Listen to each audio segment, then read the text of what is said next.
السلام عليكم ورحمة الله وبركاته. ازيكم احبابي؟ يا رب دايما تكونوا بألف خير. وحشتوني جدا من الفيديو اللي فات. جايلكم بقى النهارده في فيديو جديد زي ما حضراتكم كده شايفين معايا. انا الفيديو النهارده فيديو مشتريات. هتقولوا لي انت في حد بيشتري دلوقتي مشتريات؟ هقول لكم ايوه، احنا قناتنا قناه اقتصاديه. طبعا احنا وفرنا الشهرين اللي فاتوا توفير جامد، واقول لكم ان احنا عملنا وجبات اقتصاديه، عملنا تفريزات للحوم، عملنا تفريزات للفراخ، عملنا بدائل للحمه والفراخ. فاحنا وفرنا الشهرين اللي فاتوا. وقلت لكم ان التوفير يعني هو اساسه ان انت عشان تجيبي حاجاتك اللي نفسك فيها او تكملي حاجات في بيتك ناقصه. مش معنى التوفير ان هو حرمان، لا بالعكس. اهو طبعا التوفير بتاعي ظهر وحبيت اوريه لكم اللي انا اشتريته. طبعا لما انا وفرت الشهرين اللي فاتوا جبت ايه، وحبيت اوريكم بقى المشتريات بتاعتي. وان شاء الله كل شويه برضه هنحوش مع بعض ونقتصد شويه مع بعض ونجيب مشتريات مع بعض. ليه؟ طبعا كل واحد بيبقى حاطط هدف في حياته. انا حطيت هدف ان انا مثلا هكمل حاجات ناقصه عندي، فانا بعمل الاقتصاد ده او بعمل التوفير ده عشان اكمل الحاجه اللي ناقصه عندي. يلا بينا ندخل في الفيديو واشوف جبنا ايه مع بعض. بس قبل ما ادخل في الفيديو بقى بتاع النهارده لازم اعرفكم محتوى قناتي ان هو محتوى اقتصادي. بنقدم وجبات اقتصاديه، بنقدم ميزانيات اقتصاديه، بنقدم اكلات توفير. ازاي تعملي بدائل للاكل لما بيكون غالي او الاسعار عاليه في السوق. بعمل كل حاجه اقتصاديه توفر لست البيت وربة المنزل اللي هي تقدر تشتري بيه اللي هي تحتاجه في بيتها. طبعا زي ما انتم شايفين الحاجات دي انا وفرتها من مصروف بيتي. يعني جوزي هو ما يعتبر ملوش دعوه، هو بيديني المصروف، انا بقى قدرت اوفر منه. قدرت طبعا ده اللي انا قدرت اوفره، والحمد لله اشتريت جزء من الحاجات اللي هي ناقصه عندي في المطبخ.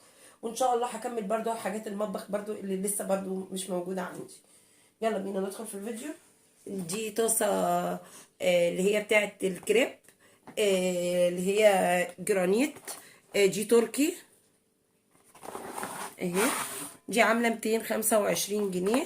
في منها كذا لون، الالوانات بتاعتها بتبقى موجودة وانت بتختاري اللون اللي انت عايزاه. انا اخترت اللون ده يعني عجبني. وكل طاسة لها مقاس، يعني الطاسة دي مثلا مقاسها زي ما حضراتكم كده شايفين واضحة معاكم. دي مقاسها 30، في 28، في 26، على حسب ما حضرتك عايزة المقاس. دي نوعها حلو جدا يعني. وجبت صواني الانجليش كيك اهي. الواحدة عاملة 25، الاتنين عاملين 50 جنيه. بس بصراحة انا فصلت معاه اخدتها منه ب20، خدت منه الاتنين ب40 جنيه. ما كانوش عندي طبعا. فيعني انا بحب اعمل كيك كتير يعني، فعايزه اغير شكل بدل ما بعمله اللي هو الشكل اللي في الصينيه اللي هو الدايره. فحبيت ان هو يبقى بالشكل ده، فجبت القالبين دول يعني بيبقوا احلى. وجبت كمان الكسرولة دي ألمونيوم، بس ألمونيوم تقيل جدا. يعني عايزة اقول لكم هي تقيلة، انتوا شايفينها كده بس هي تقيلة. دي عاملة 80 جنيه. بصوا يعني ايديها جامدة وتقيلة. دي بقى عايزة لو تسلقي بيض او انت عايزة تخليها تحطي فيها لبن زي ما انت عايزة. انا بالنسبة لي بتاعت اللبن انكسرت اللي هي بيد دي، فانا ما بحبهاش. دي عندي افضل من التانية، فانا هستخدمها دي معايا للبن. طبعا كنت قايله لكم ان انا ما عنديش اللي هو مكبس البرجر، وكنت كل مره بعمل معاكم البرجر كنت بعمله في غطا برطمان فاكرين، واحط الكيس واحط عليه اقعد اتك عليه بايدي واعمله. بس يعني قلت لكم لما ربنا يسهل ان شاء الله هجيب مكبس البرجر، والحمد لله ربنا سهل. التوفير اللي احنا عملناه نفعنا. اهو هنا بقى البتاع بتاعته المسمار، بس هو بقى الراجل اللي فكهولي هو قال لي ده بيتركب في ده وبيتلف في الجزء ده وبيتعمل كده، يعني بيبقى شابك في بعضه. بس انا لسه مركبتهوش، هو بيتركب كده اهو. هعمله معاكم اهو. بس عايز يتعمل بمفك اكتر عشان يبقى ثابت اهو. طبعا بقى عشان نعمل البرجر فيه مع بعض بدل غطا البرطمان اللي كنت بعمل لكم فيه. وطبعا يعني انا عشان جبت الصينيه بتاعت الكريب لازم استخدم لها اللي هي الاسباتيولا اللي فيها حافه كده رفيعه من هنا، فانا جبت دي. انا ما عنديش الشكل ده فبصراحه جبته. دي عامله 15 جنيه. دي جايباها برضو عشان زي ما قلت لكم اعمل بيها الكريب. والطاسه دي اللي هي الكريب، انا بحب اعمل برضو كمان القطايف، تنفع لما اجي اعمل القطايف لانها يعني كويسه، تاخد كذا واحده قطايف جنبها، هتبقى كويسه معايا في اعمل فيها القطايف، اعمل فيها الكريب، هتنفعني. وجبت مقص ده، الشكل ده انا عندي منه، انا جبت منه تاني ليه؟ لان اللي عندي بستخدمه في السمك، في تنظيف في الاكل او الحاجات، يعني حاجات المطبخ.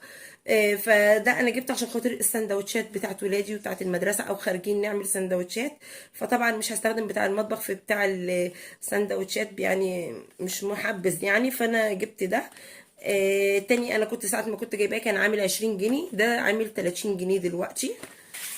المقص ده حلو جدا، يعني انا جبته يعني نفسه بالظبط، لان انا جربت كذا مقص قبل كده ما كانش كويس. المقص ده لقيت نوعه كويس كده، لما جبت مقص تاني جبت نفس النوع. انا بقول لكم على الحاجات دي ليه؟ بقول لكم على تجاربي في الحاجه، يعني انا بقول لكم الحاجه وتجربتي فيها. جبت الشاكوش بتاع اللحمه، اللي بيدقدق اللحمه. انا عندي واحد تاني بس التاني ما فيهوش معدن من هنا، اللي هو خشب مربع. التاني يعني زي بتاع تلج، بس انا كنت بستخدمه في اللحمه يعني كمؤقت عمال ما كنت اجيب. جبت ده، ده عامل 20 جنيه. يعني بص، عايزه اقول لكم التوفير اللي احنا وفرناه نفعنا في المشتريات بتاعتنا. عايزه اقول لكم ان التوفير مش وحش، التوفير بيخليكي تجيبي كل حاجه نفسك فيها. ما يبقى توفير مش معناه حرمان. جبت السكينه دي، نوعها كويس، لان فيها المسامير بتاعتها ماسكه لغايه اخر حته في السكينه، شايفين؟ لما بتجيبي سكينه والمسمار بس لغايه هنا بتخلع من اللي هو الخشبه بتاعتها او البلاستيكه بتاعتها، لكن دي لغايه الاخر يعني ان شاء الله هتبقى كويسه. السكينه دي عامله 20 جنيه، في ارخص منها بس مش يعني ايه، مش كويسه زيها. وجبت اللي هي الخمسة في واحد دي، انا مسميها 5 في 1 عشان دي 5 حاجات بتعملهم، بتقطعي بيها مثلا جزر، مخلل او اي حاجه بتعملهولك على شكل الزجزاج كده. بتبشري فيها جزر، او تبشري حاجات على شرايح كده رفيعه، او بتبشري حاجات اللي هو البشر العادي زي المبشره بتاعتنا العاديه. ودي هنا قطعة البطاطس شرايح، وهنا دي مقشرة بتقشري بيها، يعني فيها 5 حاجات حلوة. دي ب5 جنيه. عايزة اقول لكم الحاجة، يعني في حاجات اسعارها حلوة في السوق، وفي حاجات اسعارها غالية. بصوا بقى، هتقولوا لي كنت يعني انا كنت نفسي اجيبها، يا نعم هي مش عملية قوي، بس يعني انا كنت نفسي اجيبها ليه؟ لان ولادي لما بيجي ياكلوا التفاح بيقعدوا كل واحد يقول لي ماما قطعي لنا التفاح وطلعي البذر، فانا ما بحبش بصراحه اقعد اقطع بقى كده التفاح واعمل واقشر عايزه اعمل لهم يعني حاجه سهله، فكنت بصراحه عايزه اجيبها عشان اريح نفسي. وهي سعرها مش غالي الحمد لله، يعني دي سعرها 10 جنيه. قطعت التفاح جبتها لهم بقى، يلا عشان ايه ما يقولوش ماما، كل واحد بقى يغسل التفاحه بتاعته ويحطها ويعملها. وجبت بتاعه البخور، العلبه اللي بيتحط فيها البخور، دي للبخور العيدان. العلبة دي عاملة 10 جنيه، حلوة يعني سعرها كويس مش غالية بالنسبة أسعار الحاجات اللي احنا عارفينها، الحاجة كلها غالية يعني ازاي دلوقتي.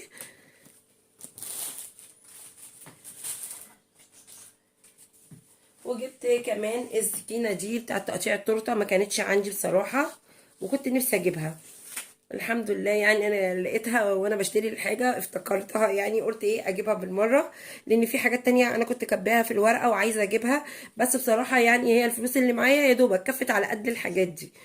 السكينه دي عامله 35 جنيه. دي لتقطيع التورته بقى، الكيكات، للعيش التوست يعني. والليفه اللي انا قلت لكم عليها حلوه جدا جدا جدا يا جماعه. الليفه دي عايزه اقول لكم دي اختراع بجد، دي اختراع الليفه دي. الليفه دي ولا بتحطي سلك ولا بتحطي حاجه، الليفه دي الليفه معدن، هي زي المعدن. بصوا هي سفنج طري، بس الحتت اللي فيها دي زي المعدن. ما بتحطيش اي سلك ومواعين او اي حاجه، انت بتغسلي وتدعكي حاجه بتطلع نظيفه وبتلمع. عن تجربه يعني انا جربتها فعجبتني، جبت المره دي منها كيسه، الكيسه فيها 2 ب10 جنيه. في نوع تاني يعني كيسه فيها 2 مش فاكره ب7 جنيه ونص او ب5 جنيه، بس مش حلوه. وبما اننا بقى داخلين على التنظيفات وغسيل السجاد، انا لميت السجاد زي ما قلت لكم عندي، بس انا بصراحه لسه ما غسلتش السجاد. فجبت بقى اللي هي الفرشه غسيل السجاد اللي هي باليد دي، عشان طبعا انا مش هقدر اوطي ان انا اغسل كل السجاد، واحنا عارفين ان المغسله بقى اسعارها بقت عاليه جدا، وانا عندي كذا سجاده، فطبعا اللي هقدر اوديه المغسله هوديه، واللي مش هقدر طبعا هغسله انا هنا في البيت. انا ما كانش عندي كولمن اللي هو ده، كان عندي الكولمن اللي هو بتاع زمان، عارفين اللي هو فيه معمول من حديد من بره ولا ما اعرفش من ايه، وصدع عندي بصراحه واترمى من السنه اللي فاتت، فما كانش عندي. ولما رحنا البحر المره دي بصراحه خدنا ازايز وسقعناها، بس اتبهدلنا بصراحه واحنا رايحين البحر منها. فقلت لا، ربنا يسهل باذن الله. اول حاجه في مشتريات اشتريها، هشتري ايه؟ الكولمن ده نوعه اونو. ده عامل 170 جنيه، ده 13 لتر. في فلتر من جوه، عايزه اوريه لكم كمان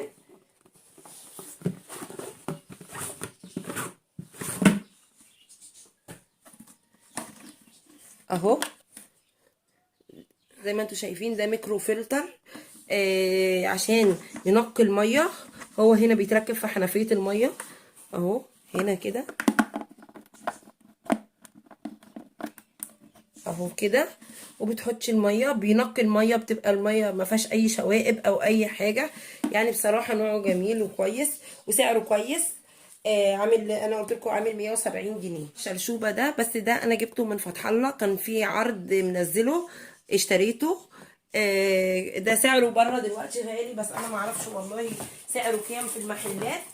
انا جبته من فتح الله، كان عامل تخفيضات اليوم ده، ومن ضمن التخفيضات كانت على الادوات المنزليه.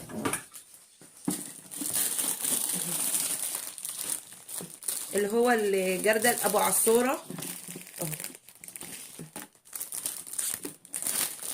انا اخترت اللون الاسود في الموف، في الوان كانت كتير بس انا عجبني ده بصراحه. واليد بتاعته اهي، اليد هي بقى بتتركب بقى دي في، بتتربط هنا كده. بصوا انا ما ركبتوش والله ولا لسه عملته، يعني من ساعه ما جبته اهو اهو كده. ودي بتتركب بقى هنا كده وتتربط كده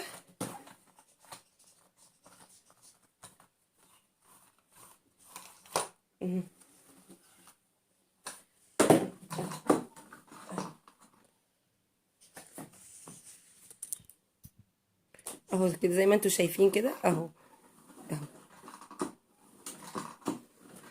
انا لسه بقى يعني ما جربتهوش، اول تجربه ان شاء الله هتبقى معاكم في التنظيفات اللي هننضفوها مع بعض. بس انا قلت حبيت ان انا افرجكم الحاجات اللي انا جبتها، وعايزه اقول لكم ان ده نتيجه التوفير. جبت الجردل بقى ده عامل 250 جنيه. ده كده كان في العرض ب 250، انا بره ما اعرفش سعره كام بصراحه، بس هو كان ساعتها عامل تخفيضات زي ما قلت لكم على الادوات المنزليه، فجبت ساعتها الجردل ده من هناك. واتمنى الفيديو بتاع النهارده يكون عجبكم وتكونوا استفدتوا منه ولو معلومه بسيطه.